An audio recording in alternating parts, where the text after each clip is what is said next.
Are we ready? No. Oh.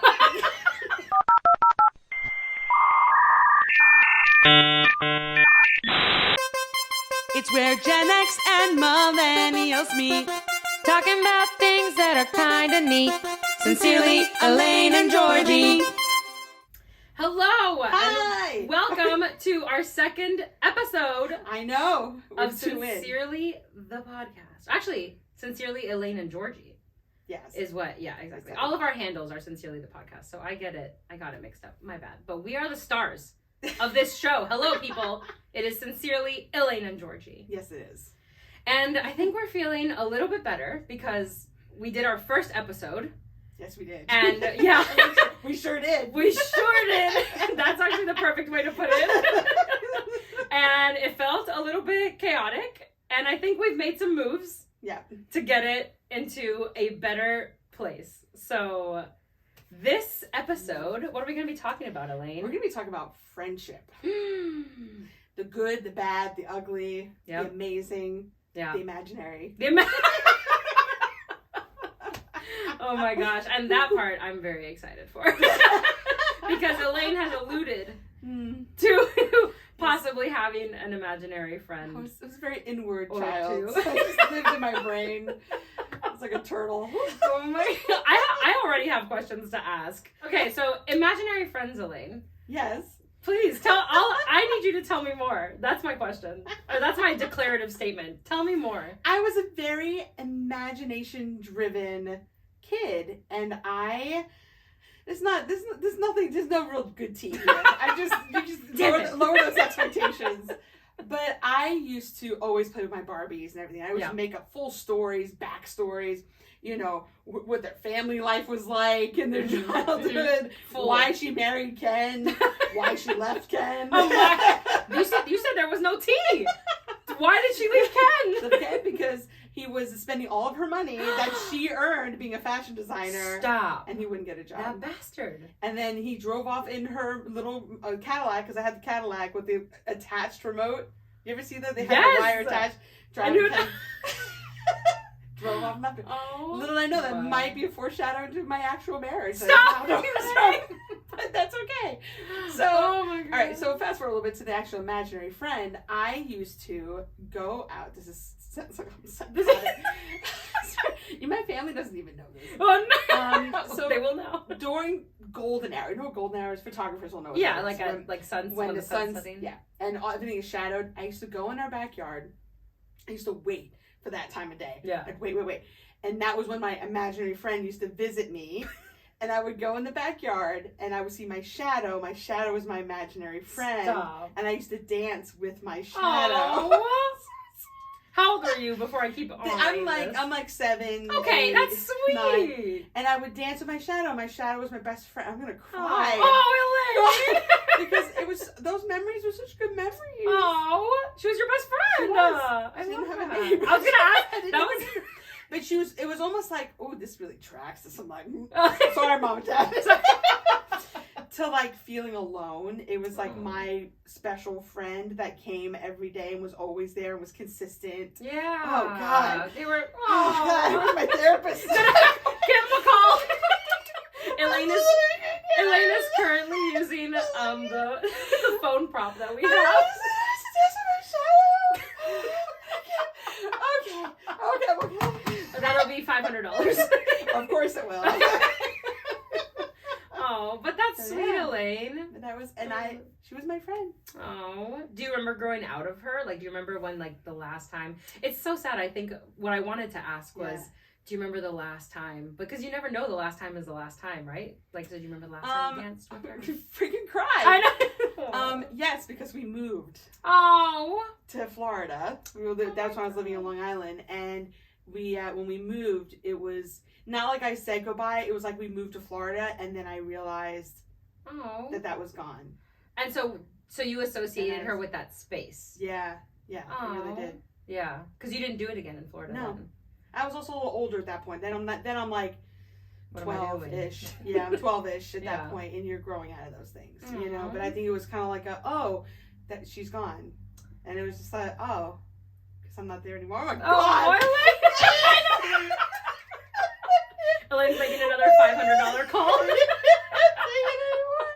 Do you want to talk about real friends? Do you want to talk?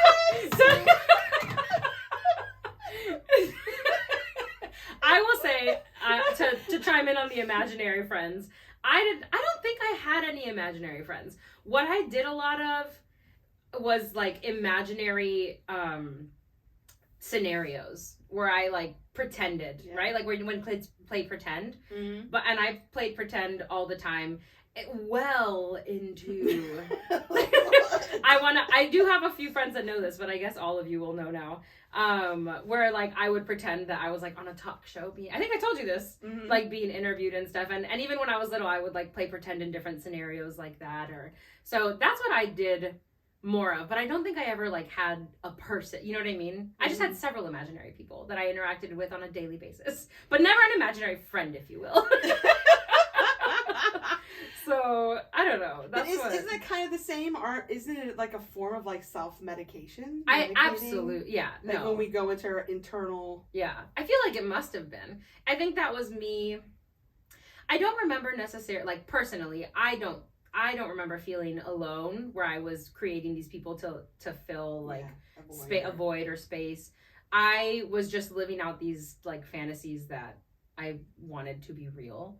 You know, and so things that I was too scared to do or say or go after in the real world, I would create the scenarios, you know, for fake, and I would just interact and I would pretend. I don't know. I was always famous in all of these scenarios. Of course you were. Of course you were famous. So, and I was very sought after, just so you know. Oh, wow. I was booked and busy. So booked and busy. Is that you need to put that on? That needs to be on like a business card. Jordan, booked and busy. I saw a sweatshirt. Do you know who Lizzie McGuire is? Yes. Okay. Just making sure. Totally reasonable to ask. And there was a sweatshirt that I just saw at a store with her, and it was like Lizzie McGuire's little cartoon, and it said booked and busy, and I was like, oh, the dream, Lizzie McGuire, booked and busy. Was that like a show or something? Or? No, I don't know. I guess it's just a phrase, right? Like for performers, I guess, like booked and busy. Is it not, right? I mean, not that I've heard, but I don't pretend. I don't pretend to know all things in the world. I don't know either. So, but yeah, that was at the extent, which is pretty extensive. I was like, that's all. That's not that much imaginary. You actually danced with something that existed, your shadow, and I was talking to literal air. So let's take a photo of which one is sadder. Truly. And I had a Hannah Montana microphone in my car. Do you know who Hannah Montana is? I do know who Okay. I love the check-in. Check-in. Do you understand these references? Because I just want to make sure. If you don't, I want to enlighten you. Yeah, I know Hannah Montana is not because of the generational thing, but I know of her because of my students, my clients. Yeah. I teach young children, and so they have forced me over the years to stay current. I mean, hey. Especially with music. Yeah. You do what you gotta do. Yeah. But yeah, I had a Hannah Montana microphone in my car, and I would throw concerts and like hold interviews in my car on long drives. Like holding the microphone. Like it was a full-on production. It was great. And so what was somebody driving the car? No, that's why it's embarrassing, because it was me. I was old enough to drive. Oh, I was not connecting that. That's why it's embarrassing. I wanted to be the woman who drove up next to you at the red light. 100%. It was in my first ever car, a Volkswagen Rabbit. Ooh, Rabbit. A Rabbit. Oh, that's a good car. And I had my Hannah Montana microphone in that center console, and anytime that I felt like, you know, holding an interview for the people, letting them into my life. For the people. I'd be like, I got something to share with y'all. This is way too embarrassing to put on this podcast, but it will go on, because you know what? I mean, if you can't laugh at yourself, it's true. Then what's the point? But I love how like my childhood imagining was like marriage and divorce and like deadbeat husband. Oh my God, Elaine! Wow, what was going on in my like 8-year-old brain? You poor thing. Oh my gosh. Woo. Okay, but let's talk about real. Did you have any real best friends, like, when you were younger? I did. I had Susie. What a classic 80s kid name. Susie. She lived down the street. I used to walk to her house, or she would walk to my house. And we'd ride bikes back and forth. She lived, like, probably, like, probably like 15 houses up. Like, okay. Not the distance that we weren't neighbors, yeah. but like we're in the same block. And we would ride bikes. I had strawberry shortcake roller skates with pink wheels. And her basement was empty, and we used to roller skate in her basement. Like, what just do like loop-de-loops, and would like chase each other and like do all sorts of things. And then we'd take our roller skates out on the street. We'd roller skate on the street. That. There was Mr. Cool, which was an icy shop on the corner. Oh. And we would take our little roller skate cells. Where is this? This is in New York. This is Long Island. New York. That sounds Mr. Cool. Like, that's the vibe I was getting. So. Yeah. So yeah, Mr. Cool's all he did was do slushies. I love that. And it was awesome. I loved that. And we would go to the convenience store and get Funyuns with our like 50 cents, 60 cents, because that's how much they were then. Oh my gosh. And now they're like $3 a bag.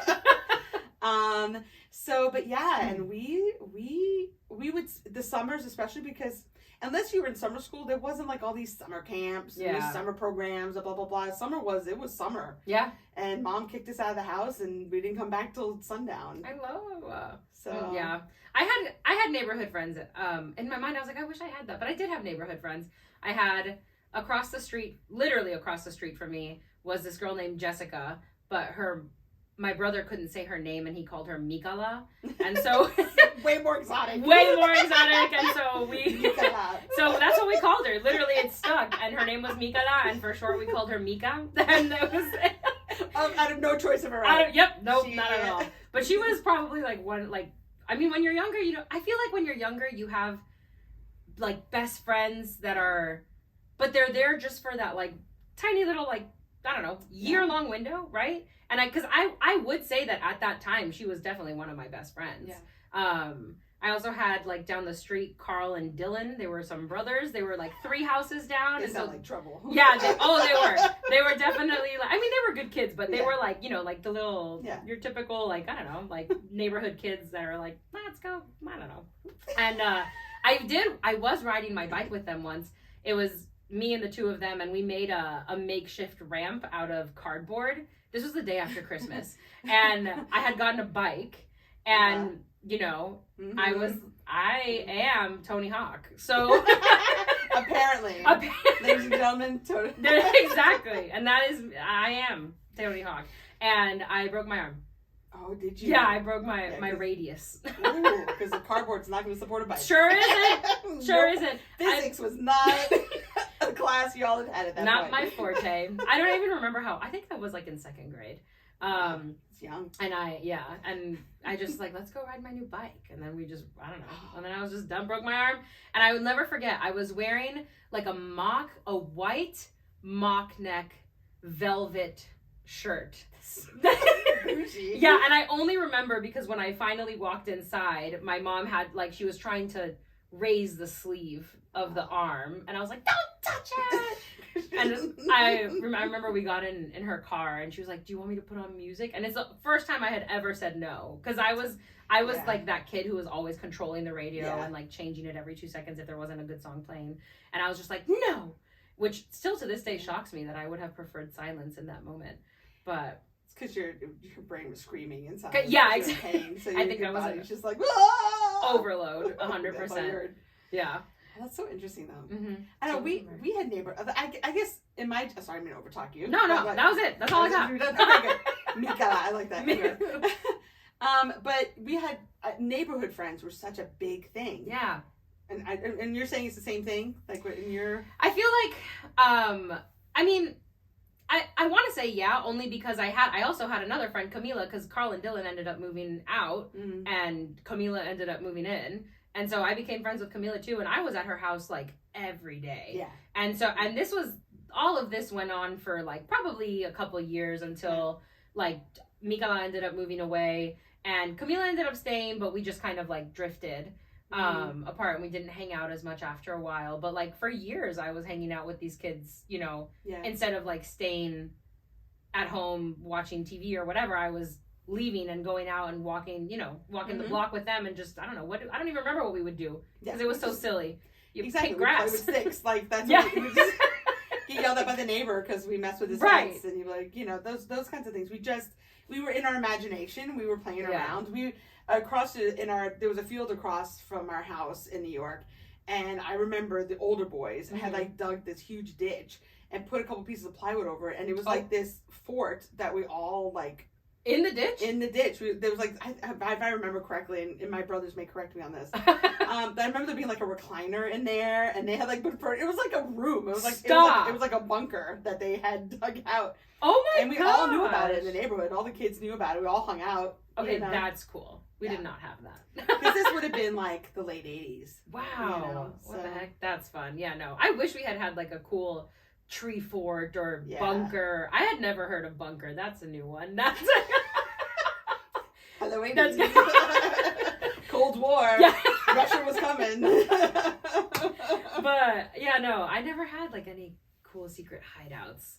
I wish that would have been way more fun than breaking my arm on a cardboard ramp. 100%. Is that the only bone you broke as a kid? Yeah, it's the only bone I've ever broken. And I do remember I could write, like once I got my cast on, I was fully able to write, but I didn't want to do my homework. And it had been offered to me that like somehow, I don't want to say that I didn't need to do it because that sounds wrong. Yeah. But I just remember somehow being able to get out of work if I couldn't write.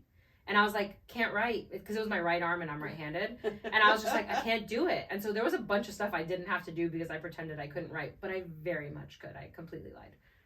I said, I gotta leave. I can't do the show. She's defrauded her homework or teachers. Can you imagine a dishonest, like, 8-year-old? What a... Never existed. I was revolutionary, the first of my kind. We'll just let her believe that. Yeah. Every kid. Yeah. I also, sorry, this is like mildly off topic, but it is a little funny anecdote. Okay. I also lied. Now the subject of the show is turned to lying. Yeah, maybe that'll be the topic of the day. How often does Georgie lie? When I was probably around the same age, like 8 or 9, and I desperately wanted glasses. Desperately. Really? Yeah, oh yeah. So bad. I wanted braces too, but that's another story. So I desperately wanted glasses, and I remember we went to like this little fair where they had like free eye exams, and I failed it on purpose. And so they said, you should really take her to go get her eyes checked. They took me to go get my eyes checked, and they did the whole like official exam in the chair, this one or that one, this one or that one. And I did it. I lied through the whole thing. I could see just fine, but I wanted glasses so badly. And I was like 7 or 8, okay? And then I just remember like the doctor talking to my mom, and then we get in the car, and my mom, I don't even remember exactly how the conversation happened, but essentially what I was told was, you were lying. The doctor just told me you were lying, because for kids, it makes sense, but for kids, they have fake, like, you know when you go to an optometrist and they ask you this one or that one, one or that one, which one is better, so that they can get your correct prescription? Yeah. Mm-hmm. For kids, they have fake ones that are just clear. Oh, interesting. And so there would be times where they would just be 2 clear ones. He was onto you. And he was on 100%. And so like he knew I was faking, and so it was really embarrassing. So now these glasses are real. These are prescription. What I'm wearing, I'm suspect of the glasses on your face. The glasses that I'm currently wearing are real, but I'll never forget when I finally did think that I needed glasses. I was petrified to go to the optometrist, because I was like, they're gonna think I'm lying, and like, what if these are fake, and like, what if this is like a placebo effect, and like, I can't, you know what I mean? Like, that's I don't know if I'm trauma. And I did it to myself. I didn't need an imaginary friend. I didn't need real friends. I did all that trauma to myself. I just can't believe you wanted glasses. The thing, nobody kid wanted glasses. I wanted them so bad. I know. But now my dream finally came true. And I am not one of the people that you will ever catch complaining about the fact that I wear glasses. As a matter of fact, I've been offered contacts a million times, and I do not want contacts. I love my glasses. They are, you know how people say like comfort blanket, like hair or clothes or whatever? My comfort blanket are my glasses. I don't like to be seen without them. Really? Yeah. Isn't that weird? Knowing you, I know that's not weird. Because I know your neurosis is... This is true. So I get it, but the people listening to this are not understanding. Well, maybe 10 episodes in, you'll know me better. You'll be like, oh, Georgie. You'll be like, I get it. Okay, I'm sorry. I totally derailed us into my line. And then, but what they don't know is that 20 years later, you befriended the Exactly. Yes. The doctor, and now you're best friends. Exactly. literally my life. Yeah. Well, I feel that is a moment for a ramblin'. I think so. And I feel a ramblin'. Oh, so I'm going to ramble. Okay, ramble. Ramble away. Cue the music. We interrupt this program to bring you a very important rambling. Stay tuned. All right, so my rambling is going to be something serious. Okay. You ready? Yeah, why am I smiling so big? I don't know. I think I'm nervous. I actually had something else planned that I was thinking I was going to talk about, but you said something that sparked something. Okay. And so this is kind of on topic, kind of not. I heard this, and I feel very strongly about it, that relationships are either for a reason, a season, or a lifetime. Mm-hmm. And it's my thought of the day, kind of a thing, to really meditate on that and go, you know, you said you had friends for 1 year. They're really intense, really strong friends. Yeah. That's because there was a lesson to learn from that relationship. Mm-hmm. Or there was something that you needed in your life for that. And then moving forward, we have long relationships like parents and cousins and brothers and sisters. And what are the lessons of those long-term relationships? And those are relationships that we'll maybe have till the day we die. And then there's relationships that are for, you know, a reason, where it's just a quick coworker that, you know, you're with for 2 months, and then, but what is that person giving you in your life? So it's just a quick little thought and something to think about, because I think we're very quickly to dismiss the short relationships as being invalid or not important, or we grieve them because they were quick and amazing, but then they're gone. Yeah. And in grieving them, sometimes we forget to look at the value of them. Mm-hmm. And they all have value, and they all matter. I have a thought. Okay. Can I add? Absolutely, because that was my quick little little thingy. I have a thought. Okay. Because I have heard that as well, and I love that sentiment, right? Mm-hmm. That not all friendships need to be 800 years long to have meaning or value. Yeah. But I also heard once, and this is something that I have gone back and forth with, where I'm like, God, that seems not fair, which is sometimes a relationship wasn't for you. Like, you were put in that person's life. Yeah. So it served you hardly at all. I'm not going to say not at all. No. Maybe sometimes not at all, right? Yeah. Mm-hmm. But that encounter was for them and not for you. Do you have thoughts on what are your thoughts when you hear that? I do. It's I mean, there are belief systems that really strong, like religious belief systems that really do pull on that and believe in that. They're divine appointments, or they're like, you know, but yeah, I think our ego wants to believe that our lives are only for us. And I think that we need to detach from that, because I think that what you said is just as powerful. Sometimes it's not about us. Yeah. And especially being in America, it's very hard for us to accept. I know. Like, what do you mean it's not about me and what I'm supposed to gain from that? No, you're supposed to teach that person a lesson. Yeah. And I think that speaks to the hierarchy of relationships, that it's not as simple as just this. It's, what am I giving to that person? What am I gaining from this person? What is this? What is that? And that is the beauty of life. But I think that is just as precious, if not more, what you said. Yeah. Because think about the responsibility of that, and think about the honor of that. Absolutely. Of getting to like guide and mold a section of somebody's life. Yeah. I think the reason I go back and forth on it sometimes is when it seems like, well, but maybe I was hurt in that situation, right? So yeah, maybe I taught that person something, or maybe they've learned something from me. Mm-hmm. But if it served me not at all, or it actually hurt me, then in what way did that, you know what I mean? How was that fair? Life isn't fair. Yeah, I know, and I hate that. These are facts. We all don't like, and I'm about to make statements that are completely hypocritical, because I get just as upset about it. Yeah. But like, what did you learn from that hurt? Right. Yeah, that's true. Or did that hurt pivot your decisions and maybe change your path in a way that needed to be changed? Yeah. True. You know, there's no growth without pain. Mm-hmm. There's no, you're not going to depart from one mindset to another mindset unless something severs the old mindset. Yeah. And sometimes it takes pain or suffering or a confusion about something. You know, maybe this person, it wasn't necessarily an attack or pain or like hurt, but like it caused you confusion, or it caused you to step back and think about something. Yeah. That's, you know, life is ebb and flow. It's positive and negatives. You can't, it's not, you know. Makes sense. But again, ask me if I get hurt by people and sit in my bedroom eating a tub of ice cream out of despair. Absolutely. And what do I call that? Self-medicating. That's called balance. It's called because it's all I need it. I just need it. It's cheaper than that $500 phone call she made earlier. So. So, maybe this is a little bit of a heavier thing, but I think there's a lot of things that we said that I think we all need to really stop and think about sometimes. Yeah, absolutely. Absolutely. That was a good rambling. Hey! I love it. All right. So you had a thought earlier. You mentioned that you wanted to talk about something with introvert, extrovert. Yeah, because I think I think when as kids we're just, those factors are still there as children, but as we get older and we develop and we mature and we identify as either being introvert or extrovert, and there's tons of different explanations of this. I've seen online so many people define these things so many different ways. So I know I'm going to say this and some people will be like, no, that's not what that's not what it is. But I've always understood it that introverts derive their energy from being alone, that they need that alone time in order to recharge. And extroverts derive their energy from external, being around people. They get it from other people.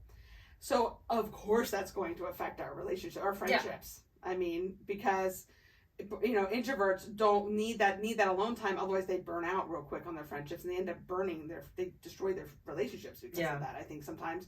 And then the extroverts can sometimes be those emotional vampires where they're just like too much, what feels like. It feels like, But and then the people who need that energy from other people, and if they don't have those other people in their lives to derive that energy from, then also suffer. But what are your thoughts? Because I'm talking a lot about I feel things. No, oh my gosh, that's literally a podcast is us talking. What? No, I do like the way that you defined extrovert and introvert is how I define it. Okay. Because I feel like I tell people I'm an introvert all the time, and I always get met with jaw drops and like, no way, that's not true, but you're so happy and friendly and bubbly.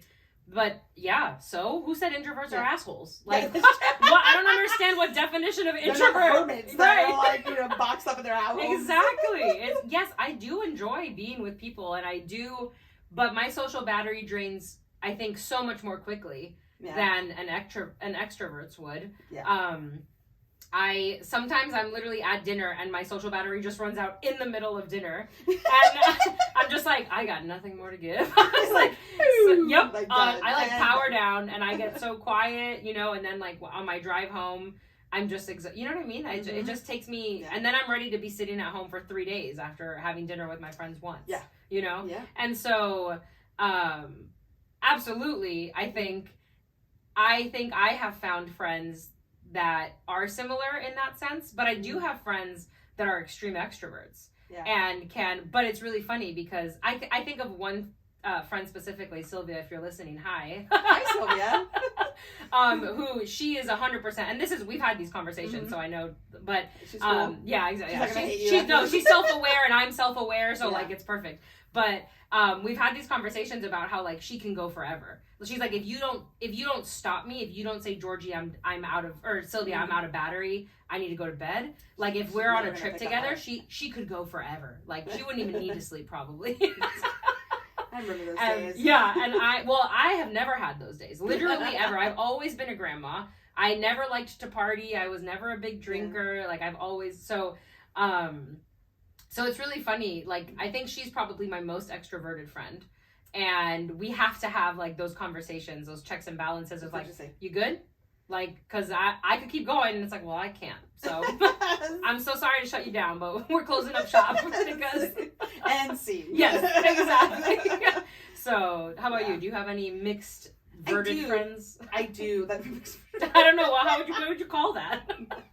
I've struggled with this. That's the reason why I wanted to put it on the list, because I have one particular friend. I won't name her. I have one particular friend that has gotten upset with me because I I'm an insane workaholic, and I'm fixing it in my life. But I have, for the last, like, couple of years, I really only have one day off a week, right, to myself. And that one day off is precious to me, where I'm like, I need to be home, away from people, because I'm with clients all day long. Yeah. And all I want to do is not talk to anybody. I want to sit in my bed and watch TV and shut off, and I need that. It's not even selfish, like, I need it. But I had this one friend who she knew it was my day off, and she would call me every Sunday, no matter what I said to her. I'd be like, I can't hang out. I need this day to myself. Yeah. But I don't understand. You need to be around people. You're too closed up. I was like, no, I'm around people 6 days a week. This is my one day to not be around people. And she could never understand. And it got to the point where it hurt the relationship. It hurt the friendship. I mean, we're not friends anymore. She's a wonderful person. Yeah. But she could never understand or respect that boundary. Yeah.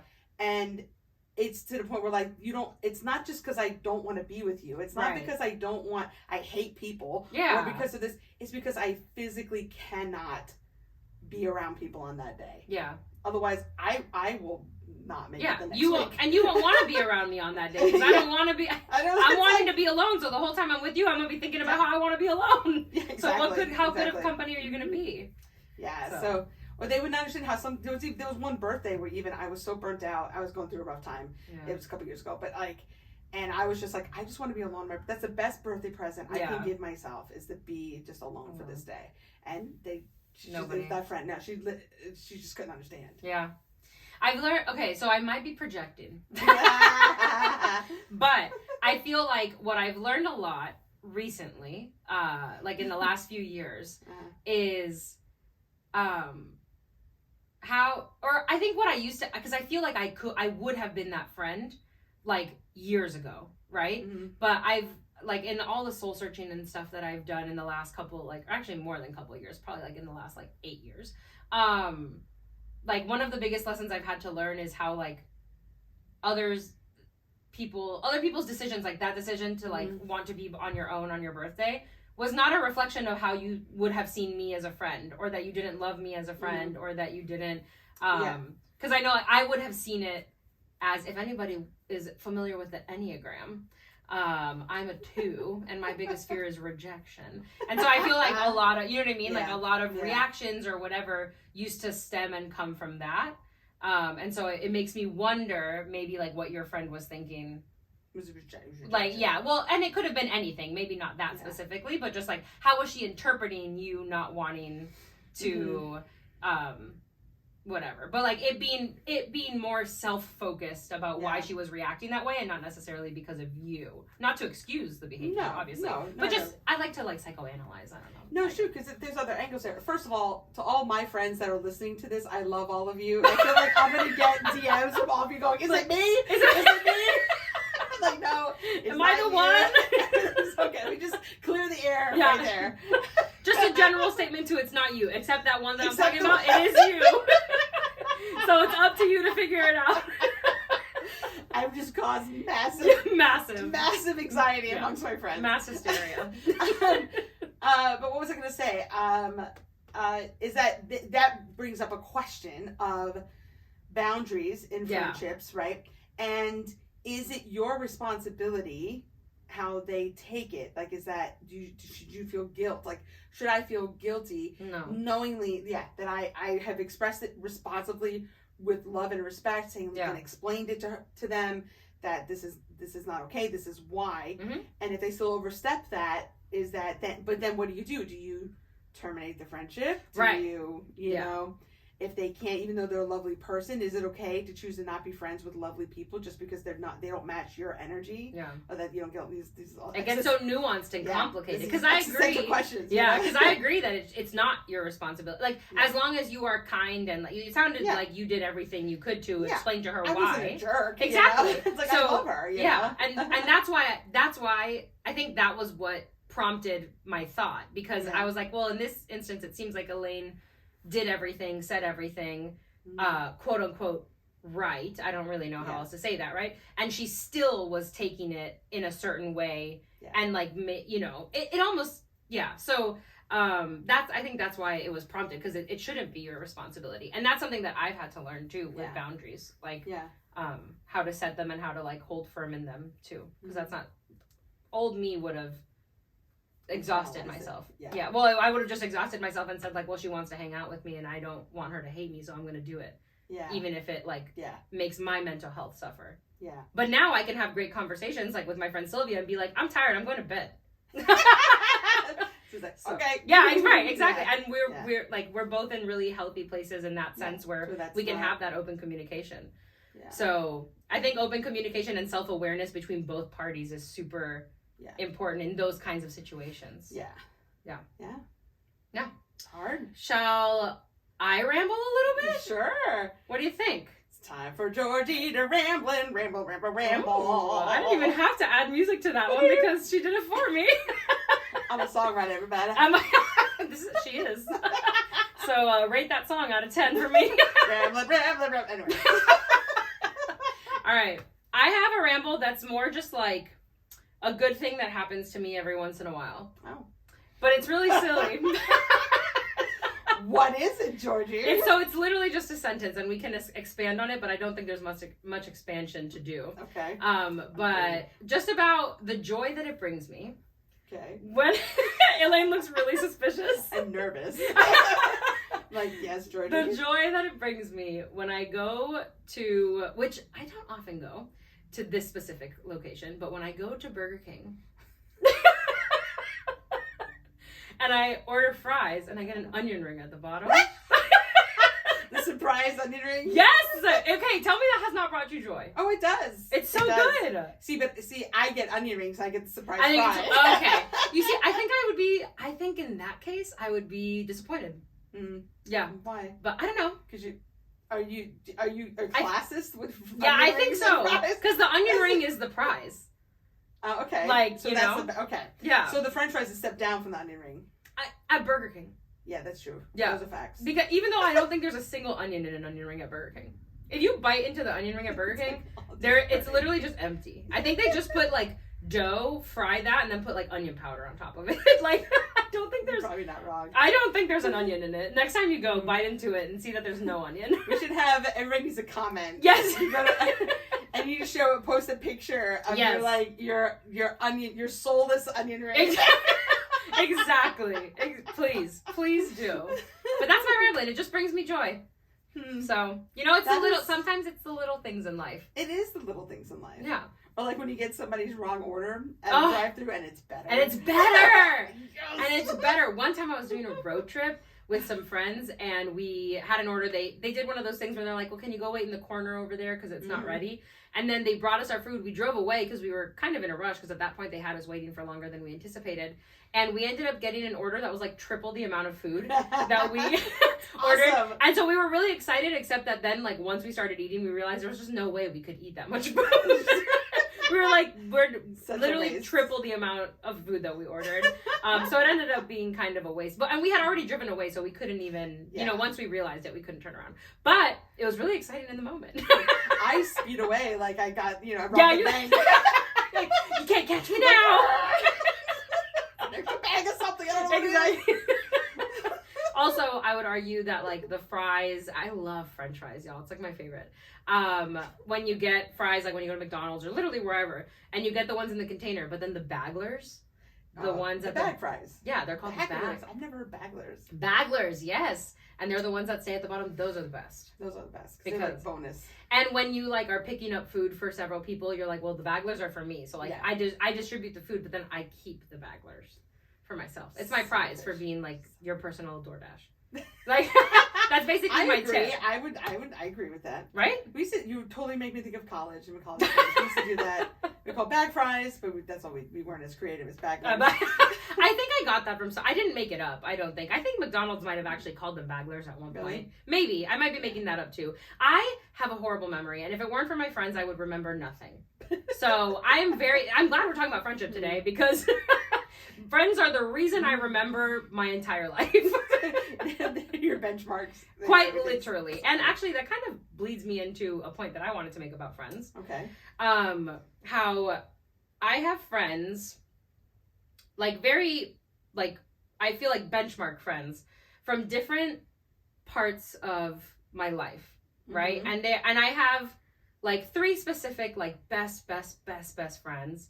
And one of them I met when I was 4. One I met when I was like 15, 16. And one I met in my late 20s.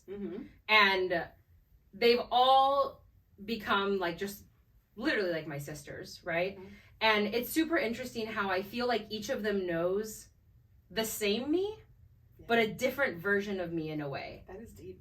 You know? Because I was so different at 4 and 15. I remember 4. I don't remember 4 either, but obviously that's my friend Jessica, and she's seen me through literally everything, right? Yeah. And they all know me, and they all know the real me. And if I got the 4 of us together in a room, nobody would be like, well, Georgie's faking, is being different with this person than she is with this person. I would be the same person, but it's just interesting the way and the versions of me that they met and why we're as close as we are, you know? Yeah.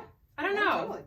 Totally. I think that's a very interesting point to bring up, and I think it's very true. I'm going to bring it to a little bit of a funny, but like I remember when social media just started, because I'm that old. And I remember MySpace. I did have that. Top 8. Oh yeah. So MySpace. But then when it went to like Facebook, it was like, you know, in life we would, at least in my generation, at least I can't even say it's a generational thing. Maybe it's just me, but like kind of what you're saying, we would compartmentalize friends. Yeah. Like I had my church friends. I had my school friends. Yeah. I had my neighborhood friends.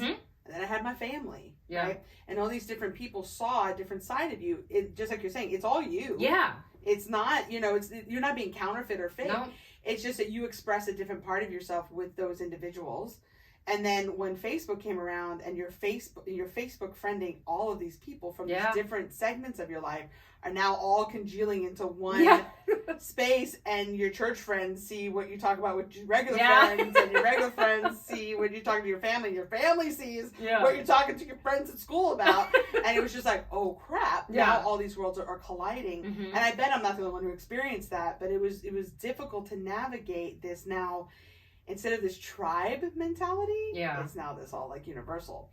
So now to bring that back to what you're saying, I think that is healthy, because I think to say that one friend could meet all of your needs, I think is an unbearable and unrealistic expectation to put on that friend. Yeah. I think that's impossible. You know, there's going to be work concerns that my family is never going to understand. Yeah. You know, your friend Jessica's may not understand these other things that another friend may understand. And that's why we need a tribe. I think that's important. I think that I don't think that that's a negative thing. Now, if you're lying or like, you know, if you put up masks purposefully, that's a whole different thing. But I think that we need those different energies in our lives. We're never going to elevate if all we're doing is staying on one plane. Like, we're never going to grow. Yeah. And I would even beg to differ that you're going to have other best friends that are still yet to come into your life that you haven't met yet. Yeah. That are going to be for those chapters, you know? Yeah. No, I mean, and I love it because I feel like exactly what you said about, you know, I don't remember what you said that sparked this thought anymore. But I promise. Remember things, so this is a friend. So apparently I'm not a friend. Exactly.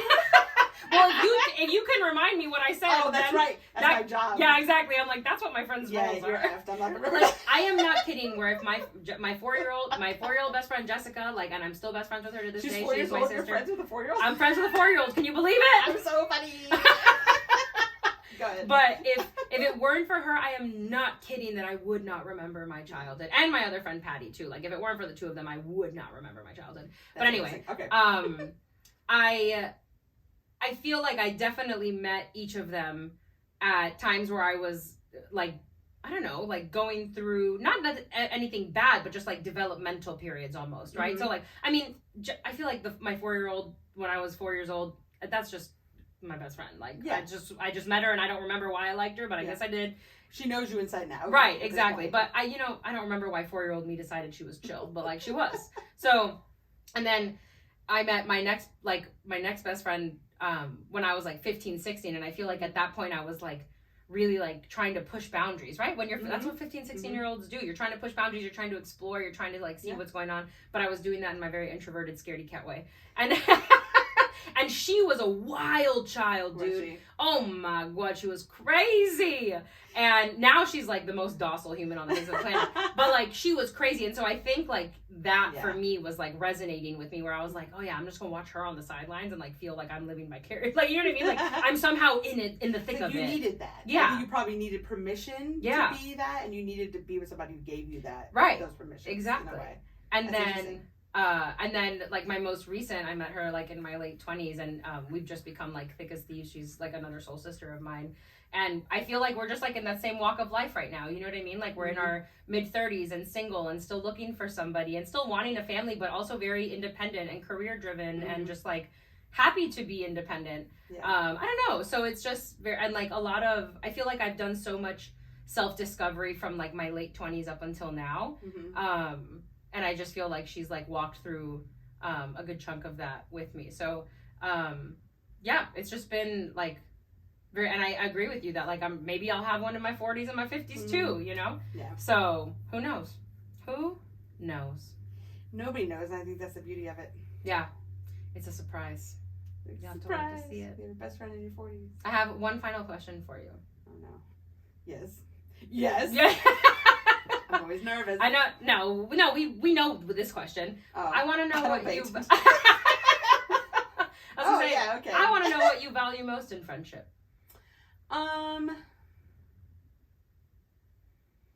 Ooh, why is this harder to answer than I anticipated? I'm like, oh. Do you think your answer, kind of like on what we've been talking about, do you think your question would answer, or sorry, goodness gracious, do you think your answer would vary depending on the walk of life that you're in? Yes. Because I feel like that. Yeah, I think that I have, this is going to be very heady, but I think I have walked a type of life that needed to be more solitary than tribal. And I think because I have fought a lot of battles, but I think that because of the introverted side and because of how I grew up, I think that I have felt more comfortable being on my own than depending on a group of friends. Now, the dark side of that, then there's those moments where you cry and you're lonely and you're by yourself and you're like, well, where's my friends? And you realize it's because you've maybe not necessarily nurtured relationships like you should have, because they weren't quote unquote the priority at the time. You may have been, I was going through survival situations and just trying to like, fix my life, and being a workaholic and building a business and building shows and being very work minded maybe jeopardized or made me put things on the back burner that maybe now I admittedly regret as I'm older, but